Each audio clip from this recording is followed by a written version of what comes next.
production de Phoenixy, où nous explorons, comme d'habitude, des sujets qui peuvent inspirer plusieurs personnes ou irriter beaucoup d'autres. Je suis votre animatrice et mon nom est Vendrice.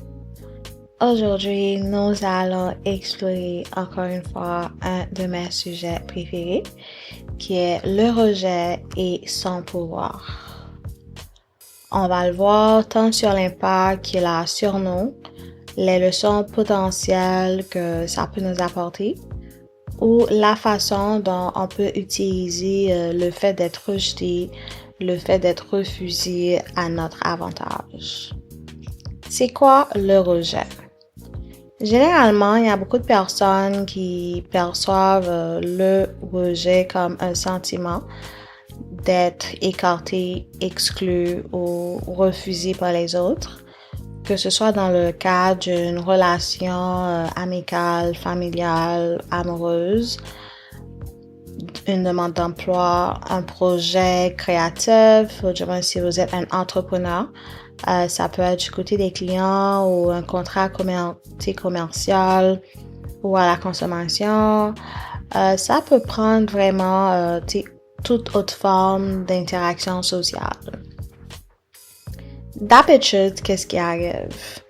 Cela se produit lorsque la proposition ou l'espoir que vous avez formulé, les sentiments ou les intentions que vous avez exprimées ne sont pas acceptés, malheureusement. Du moins, ça peut être que la réponse à vos attentes, la réponse que vous vous attendiez à vos sentiments ou à vos intentions ne correspond pas à ce que vous espérez. Et une chose que j'ai remarqué, c'est que beaucoup de personnes qui ont fait face à plusieurs rejets ou refus dans le passé, elles ont toujours tendance à craindre le rejet à la suite de ces expériences. Il se peut que ces personnes commencent à s'attendre. Tout ce qu'ils vont entreprendre, ça va être rejeté, il va y avoir un refus. Et ça crée toujours, comme d'habitude, un cycle qui est basé sur des comportements négatifs et la peur, avant même qu'il y ait une possibilité d'un rejet se présente. C'est comme beaucoup de personnes vous disqualifient vous-même par rapport à un travail, un emploi, ou du moins par rapport à une offre. Peu importe dans le cadre d'entrepreneuriat, parce que vous avez pas mal connu de noms, puis vous vous attendez toujours à des noms, et puis ça vous empêche de vous lancer dans de nouveaux horizons. Okay? Oui, je l'admets, c'est douloureux. Entendre des noms plusieurs fois, c'est très douloureux. Parce que ça met en péril notre estime de soi. Ou des fois, ça nous pousse à sortir de notre zone de confort et c'est pas tout le monde qui aime ça, les changements. C'est pas tout le monde qui aime ça, sortir de leur zone de confort. Mais la façon dont on réagit face au rejet, ça peut avoir des effets positifs, pas seulement un comportement négatif. Ça peut nous rendre plus forts. Ça peut nous rendre plus solides. Puis, on peut devenir des personnes plus polyvalentes et encore plus autonomes. Aujourd'hui, on va aller voir les attitudes qui sont importantes à adopter face au rejet. Je pense que j'ai pas mal beaucoup. Je ne vais pas vraiment rester sur le négatif. Je vais apporter le positif parce que on est en début d'année, on est toujours au mois de janvier. Il y a pas mal beaucoup de choses qui peuvent se passer. Puis, je pense que là, maintenant, les personnes que je côtoie au jour le jour, les personnes que c'est vraiment un privilège de parler, je pense qu'on a besoin de ces petites conversations. On a besoin de se rappeler que entendre beaucoup de non, plus de non que de oui, ça fait partie de la vie. C'est normal, c'est pas la fin du monde. Il y a pas mal plusieurs façons, plusieurs attitudes qu'on peut adopter pour qu'on puisse améliorer notre façon de réagir face au rejet. OK? Alors, on va commencer. Premièrement, au lieu de considérer le rejet comme quelque chose de personnel, il faut essayer de le voir comme un feedback. C'est comme un feedback, on va dire, très précieux. Pourquoi? Peut-être que c'est le signe que le projet que vous avez en tête, ça ne vous convient pas pour le moment. Des fois, c'est une question de timing.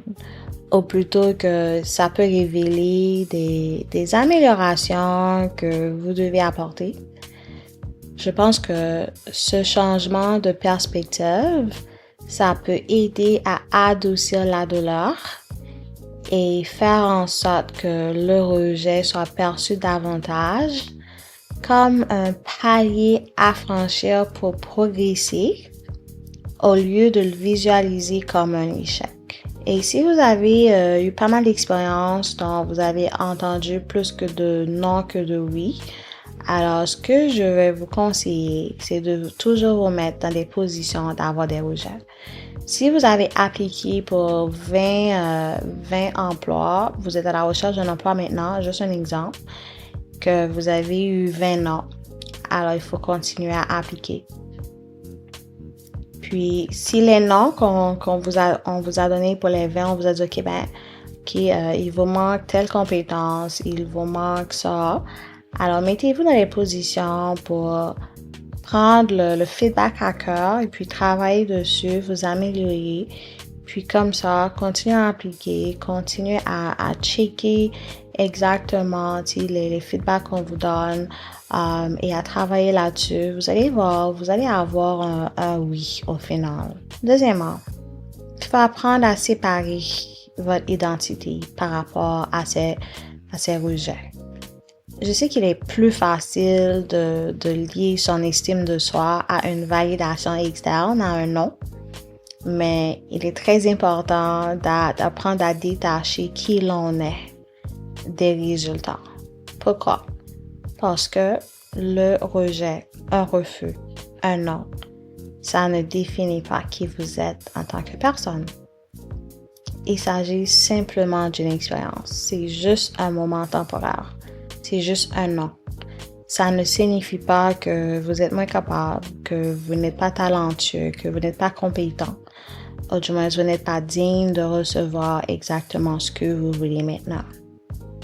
Ça prend beaucoup de courage. Puis ça prend beaucoup de confiance en soi-même. Troisièmement, si vous n'arrivez pas à séparer votre identité de cette situation, il faut faire preuve de beaucoup de gentillesse lorsque vous faites face à un refus. Qu'est-ce que je veux dire par là? Ce que je veux dire, c'est que il faut éviter de vous culpabiliser. Il faut se rappeler que tout le monde est confronté à des refus à un moment ou à un autre.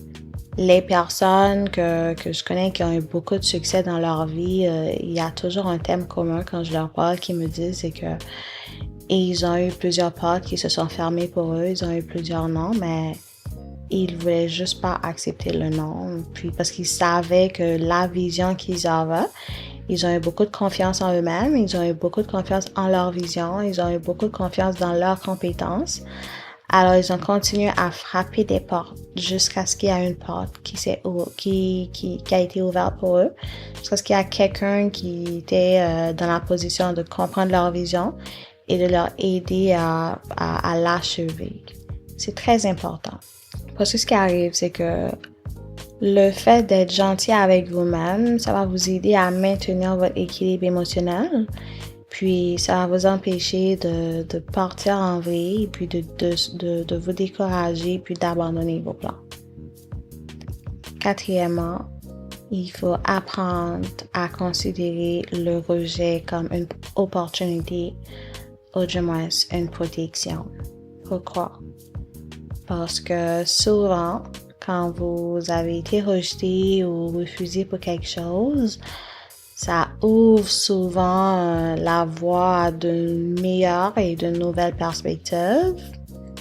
il se peut que ça vous réoriente vers une voie que vous n'aviez même pas envisagée.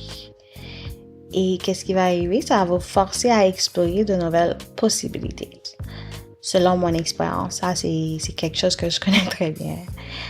Alors, ce qui est très difficile de faire, je vais l'admettre, c'est qu'il faut accepter l'incertitude comme une invitation à grandir, à pivoter ou à trouver de nouvelles directions qui correspondent mieux à vos objectifs. Cinquièmement, au lieu de vous concentrer sur les émotions négatives qui accompagnent ce refus, qui accompagnent ce non, il faut faire preuve de curiosité et se demander, ou du moins se demander à la personne qui vous dit non, c'est quoi la raison pour laquelle que vous pensez je ne suis pas qualifiée maintenant?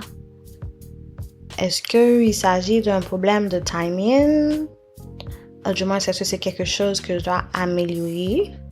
Est-ce que les attentes que vous avez n'étaient pas les mêmes que moi j'avais personnellement? Aussi, il faut vous poser la question vous-même. C'est quelle leçon que vous pouvez en tirer de cette expérience? Il ne faut pas seulement penser négativement, il faut être curieuse, il faut vous affronter. Ce qui arrive, c'est que cette curiosité va vous aider à rester engagé et ouvert au développement personnel ou professionnel. Sixièmement, il faut apprendre à préserver votre capacité de persévérer, votre ténacité. Pourquoi? Parce que la clé du succès en tout, c'est la persévérance. Je pense que vous allez entendre ça souvent. La clé du succès en tout, c'est la persévérance. Parce que à chaque fois que vous avez été rejeté, qu'on vous a refusé pour quelque chose, ça vous donne une occasion de renforcer votre capacité à rebondir. Vous devez continuer à vous présenter. Vous devez continuer de vous réveiller à chaque matin avec beaucoup d'enthousiasme, à apprendre et à aller de l'avant, peu importe le nombre de refus que vous allez recevoir. C'est très important. Puis, le dernier conseil pour aujourd'hui, ça va être de se concentrer sur la situation dans son ensemble, on va dire global. Qu'est-ce que je veux dire par là? Quand vous recevez un non, dans les médias, c'est facile de perdre de vue sa vision à long terme. Alors, c'est important de se concentrer sur vos objectifs généraux et vous rappeler que ce refus, ce petit non, c'est juste une partie d'un voyage plus long, plus large, plus grand. Ça signifie vraiment pas que vos aspirations, que vos rêves sont irréalisables. Ça veut dire justement que peut-être le chemin que vous êtes maintenant ou que vous devez y aller, c'est différent de ce qui était prévu. Pourquoi que le rejet exerce-t-il un si grand pouvoir? Parce que ça touche plusieurs émotions à la fois. Il y a la peur du jugement, il y a la peur de ne pas être aimé ou désiré, et aussi la peur de ne pas se sentir à la hauteur des fois. On a beaucoup de doutes. On est des créatures, on est des humains, on n'est pas parfait, ok? On a beaucoup de doutes, on a beaucoup de peur. Puis quand on est rejeté, ou du moins quand on a eu un refus, on a eu un non, ça déclenche des fois notre instinct de survie. Puis ça va nous pousser à éviter la douleur ou l'inconfort. Pourquoi? Parce que nous sommes naturellement enclins à éviter des situations dans lesquelles le rejet peut se produire.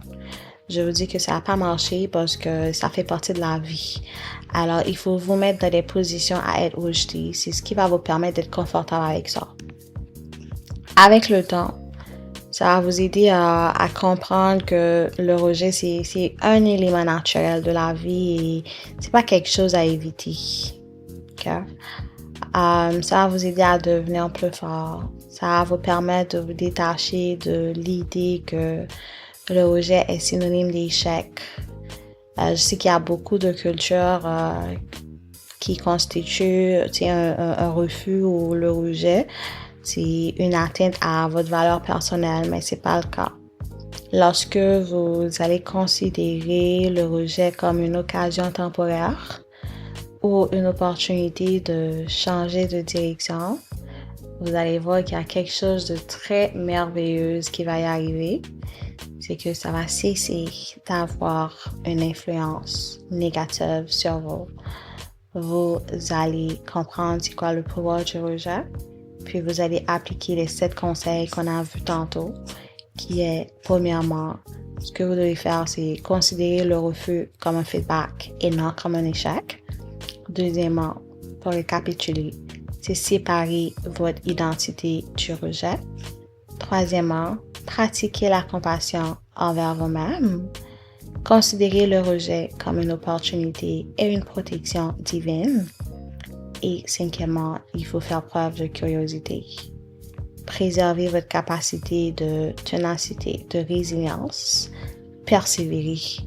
Et finalement, le 7e conseil que j'ai apporté pour vous, il faut se concentrer sur la situation globalement et juste pas voir dans les médias que le rejet, c'est une atteinte, ça vous affecte personnellement. Alors, je vous remercie d'avoir écouté aujourd'hui. Mon nom est Vendris. À bientôt.